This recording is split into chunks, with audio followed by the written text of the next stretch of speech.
எல்லாருக்கும் வணக்கங்க. எல்லாம் எப்படி இருக்கிறீங்க? நல்லா இருக்கீங்களா? நீங்க நல்லா தான் இருப்பீங்க வேற லெவல்ல. இன்னைக்கு வந்து ஒரு 3 கொஸ்டின் வந்துக்குது. என்ன கொஸ்டின்னா, எங்க ஒய்ஃப் வந்துட்டு 35 வயசு சார். அவங்கள வந்துட்டு எல்லாம் டெலிவரி பண்ணலான்னு சொல்லிட்டு கைனகாலஜி இட்டுன்னு போனா, அவங்களுக்கு 35 வயசு ஆயிப்போச்சு. அதனால இப்போ குழந்தை பிறப்பு தருணம் கொஞ்சம் லேட் ஆகும். இல்ல பாசிபிள் கிடையாது அப்படின்னு சொல்லிட்டு வேற வழி மெத்தட் சொல்றாங்க. எனக்கு அந்த வேற மெத்தட் சொல்றதுக்கு முன்னாடி உங்களை ஒரு டவுட் கேட்கலான்னு சொல்கிறாங்க. ஏன் சார் அவங்களுக்கு 35 வயசுல கம்மியாகுது அப்படின்னா, ரொம்ப ஈஸிங்க. வயசு ஆக ஆக என்ன பண்ணும், அந்த கரு முட்டை இருக்குல்ல, அதுக்கும் ஏஜ் ஆகிட்டு அதுவும் சுருங்கி போயிடும், சின்னதாகிடும். அப்புறம் அது ஒரு மெத்தடு.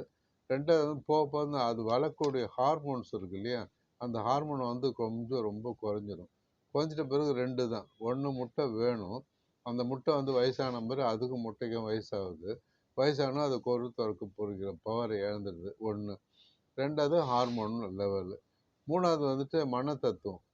நீங்கள் அவங்கள போய் 35 வயசு ஆயிடுச்சு உனக்கு குழந்தை பிறக்காது பிறக்காதுன்னு அறுன்னு அறுத்தீங்கன்னா, அவங்களுக்கு வந்துட்டு பாதி மன சிதறல் வந்துட்டு அதனால குழந்தை பிறக்காது. இது மெயின் ரீசன். பட் என்னுடைய அனுபவத்தில் சொல்கிறேன்னா, இப்போ குழந்தை பிறக்காது அப்படின்னு சொல்லிட்டு டிஎன்சி பண்ணி லூப்பு போட்டு விடுறோம். அது குழந்தை தங்கிடுது. இதுக்கு நீங்கள் என்ன சொல்ல போகிறீங்க? டிபி பேஷண்ட் ரத்தம் கக்குது, அது வந்து 2 மாதம் முழுகாமல் இருக்குது. ஆஸ்துமா கரு புருன்னு இழுத்துன்னு கிடக்குது, அது 2 மாதமாக இருக்குது. அதே மாதிரி BP patient, sugar patient, over weight patient, ஏன் அதை விட அசிங்கம் என்னென்னா கேன்சர் கேஸ் கூட சில நேரத்தில் முழுகாமல் ஆகிடும். அது மாதிரி ஃபைப்ராய்டு இருக்கிற கேஸ் இருக்கு இல்லையா, ஃபைப்ராய்டு கேஸும் அப்படி தான். ஆப்ரேஷன் பண்ணிவிட்டு டியூபெக்டமி பண்ணிவிடுவோம். 2 குழந்தையும் சொல்லுவோம், இது மாதிரி 2 குழந்தை எடுத்துட்டோமா, குழந்தை பிறக்கணும், அதுக்கும் குழந்தை டக்குன்னு குழந்தை நின்றுடும். அதனால் இப்போ இதெல்லாம் காரணம் என்னன்னு சொல்லிட்டு அந்த காரணத்தை உங்கள் ஒய்ஃபுக்கு சேர்க்க முடியாது.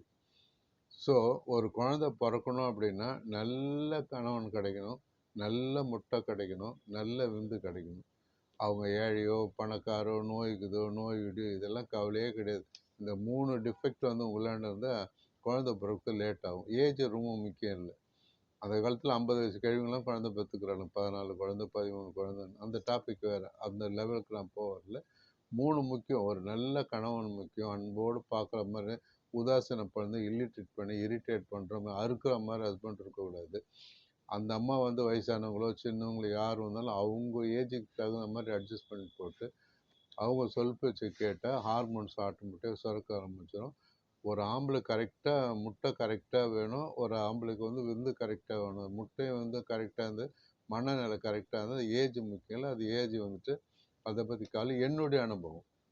புக் அனுபவம் என்னன்றாங்க, 35 வயசுனால இன்ஃபெர்டிலிட்டி ஹார்மோன் கம்மியாயிடும், அவங்களால கவனிக்கணும், முதல்ல சொல்லி டிஸ்கார்ட் பண்ணிவிடுங்க, டென்ஷன் ஆக்காதீங்கன்னு சொல்கிறாங்க. பட் ஏன் அனுபவம் இவ்வளோ சொல்கிறேன் நான். அப்புறம் அவங்க என்ன சொல்கிறாங்கன்னு சொல்கிறீங்க, 35 வயசு ஆச்சுனால ஏன் வந்து ஒரு ஐயூ பண்ணிக்கூடாது, ஐவிஏ பண்ணக்கூடாது, இக்ஸி பண்ணக்கூடாது, அது மாதிரி உங்களை ஃபோர்ஸ் பண்ணுறாங்கன்னு சொல்கிறீங்க. பரவாயில்ல. இப்போ இந்த மாதிரி முயற்சி பண்ணுற நேரத்தில் வந்து ஐயுஐயோ இல்லை வந்து ஐவிஎஃப்ஓ இல்லை எக்ஸியோ எதனா பண்ணலாம். பட் நான் சொல்கிறேன்னா அதெல்லாம் பண்ணாமல் ஒரு சிம்பிள் மெத்தட் என்னென்னா, இந்த மாதிரி கேஸ் வந்து ஏஜ் ஆனாலும் பீரியட் சரியாக வராது. கரெக்டாக 15 நாள் தள்ளி வரும், 1 மாதம் தள்ளி வரும், 2 மாதம் தள்ளி வரும், சில பேர் 6 மாதம் தள்ளி வரும், இல்லை மாதத்தில் 2 தடவை வரும். அது பெரிய தொல்லை, நியூசன்ஸ் அது.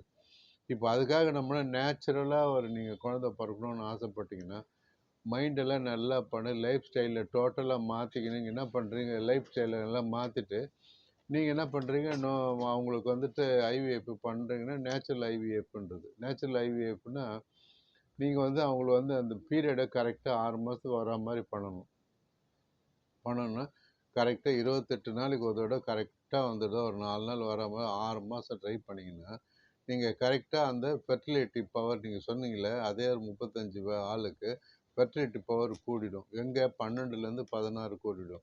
அந்த 12 to 16ல் நீங்கள் அந்த பீரியட் வந்து 12 to 14 பண்ணிங்கன்னா இதுதான் நேச்சுரல் ஐயுஐ, இன்ட்ராயூட்ரன் இன்செப்ஷன். ஆட்டோமேட்டிக் எனக்கு தெரிஞ்சு 80% அப்படி தான் பிறக்குது. சில பேர் எந்த டாக்டரும் அப்படி சொல்ல மாட்டாங்க. அதை ரெகுலைஸ் பண்ணிவிட்டு நீங்கள் 12 to 16ல் வந்து பண்ணினா ஐயோ ஆகிடும். அப்படி இல்லை, நீங்கள் டாக்டர்னு போனாலும் அவங்களும் வந்துட்டு ஐஏஐ பண்ணுவாங்க, அவங்களும் ஐவிஎஃப் பண்ணுவாங்க, இக்ஸி பண்ணுவாங்க. எப்போ பண்ணுவாங்கன்னா இதே மாதிரி ஹார்மோனை கொடுத்து 6 மாதம் பீரியட் ரெகுலரைஸ் பண்ணிவிட்டு இப்போ நான் சொன்னேன்ல டிபி, ஆஸ்மா, பிபி, சுகர், அது இது கேன்சர், ஃபைப்ராய்டு என்னென்ன இருக்குதோ அதெல்லாம் கம்மி இதோட அதையும் கம்மி பண்ணிவிட்டு அதே மாதிரி அவங்களுக்கு அந்த பீரியட் வந்துட்டு 10லேருந்து 15 தான் இந்த ஐவிஎஃப் பண்ணுவாங்க. அது வந்து ஆர்டிஃபிஷியல். நீங்கள் பண்ணுறது நேச்சுரலாக. உங்களுக்கு நேச்சுரலாக வேணும் அப்படின்னா அந்த பீரியடை ரெகுலைஸ் 6 மாதம் பண்ணுங்கள். கரெக்டாக வந்து 10லேருந்து 15 இன்டர் கோர்ஸ் வச்சுங்க. மனநிலையை டோட்டலாக உங்கள் ஒய்ஃபு என்ன தான் உங்களை திட்டினாலும் சரி அவங்கள அட்ஜஸ்ட் பண்ணி போகணும். உங்களோட ஆஃப்ஸ்ப்ரிங் குழந்தை வேணும்னு சொல்லிவிட்டு அது மாதிரி அட்ஜஸ்ட் பண்ணி போயிட்டு நல்ல உணவு சாப்பிட்டு சந்தோஷமாக வச்சிங்கன்னா ஆட்டோமேட்டிக்காக உங்களுக்கும் ஹார்மோன்ஸ் இருக்கும், அவங்களுக்கும் ஹார்மோன்ஸ் இருக்கும். உங்களுக்கு விந்து வந்து மெச்சூர் விந்து வரும், அவங்களுக்கும் மெச்சூர் முட்டை வரும். நார்மலாக டெலிவரி பண்ண சான்ஸ் இருக்குது. நீங்கள் வந்து கவலைப்படாதீங்க. ஒரு நல்ல ஆம்பளை குழந்தை பெற்று எடுப்பேன் கடவுளோட அருளால். நன்றி, வணக்கம்.